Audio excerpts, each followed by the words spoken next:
நமக்குள்ளே இருக்கிற இந்த மனம்ன்ற ஒரு விஷயம் அது வந்து இருக்கிறத வச்சு திருப்தி அடைய தெரியாமல் இல்லாத நினைச்சு ஒரு ஏங்கி கொண்டும் கவலைப்படுத்தி கொண்டும் நம்மளை தேவையில்லாமல் கவலைப்படுத்தி கொண்டுமே இருக்கும். அது வந்து ஒரு நிலையில் இருக்காது. நாங்களும் அதோடயே சேர்ந்து ஐயோ இது நம்மள்ட்ட இல்லை, இது நம்ம விட்டு போயிட்டுண்டு கவலைப்பட்டு கொண்டும் நம்மளை சுற்றி இருக்கிற அழகான சந்தோஷமான தருணங்களை விட்டு ஒரே ஒரு ஒரு ஒரு மூலைக்குள்ளே அடைஞ்சு கவலைப்பட்டு அழுது கொண்டோ ஏங்கி கொண்டோ இருக்கிறோம். ஆனால் உண்மை வந்து நம்மளை சுற்றி இருக்கிற எல்லா விஷயங்களுமே நம்மளை திருப்தியாக சந்தோஷமாக வச்சுருக்கக்கூடிய விஷயங்கள்லாம். எதுவுமே இங்கே நம்மள்ட்ட இல்லைன்ற ஒன்று இல்லை.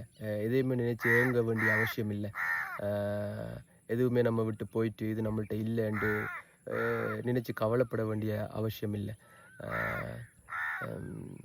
ஸோ எப்போயெல்லாம் நமக்கு இந்த மாதிரியான கவலை வருதோ அப்போயெல்லாம் கொஞ்சமாக கொஞ்சமாக நிறுத்தி கொஞ்சமாக கூர்ந்து அவதானித்து பார்த்தீங்கன்னா நம்மளை சுற்றி இருக்கிற விஷயங்களை அடடே நம்மள்ட்ட இதெல்லாம் இருக்குது, நாம் இது ஏன் நாம் இல்லைன்னு யோசித்து கவலைப்பட்டு கொண்டு வாழ்க்கையை வீணடித்து கொண்டு இருக்கிறோம். ஸோ இதெல்லாம் நம்மள்ட்ட இருக்குது, அதால் நான் கவலைப்படுறதுக்கு இங்கே எந்தவித அவசியமும் இல்லை. ஸோ வந்து என் வாழ்க்கை சந்தோஷமாக தான் இருக்குது, நான் சந்தோஷமாக தான் இருக்கிறேன், நான் திருப்தியாக தான் இருக்கிறேன். இந்த வாழ்க்கையை வாழலாம்.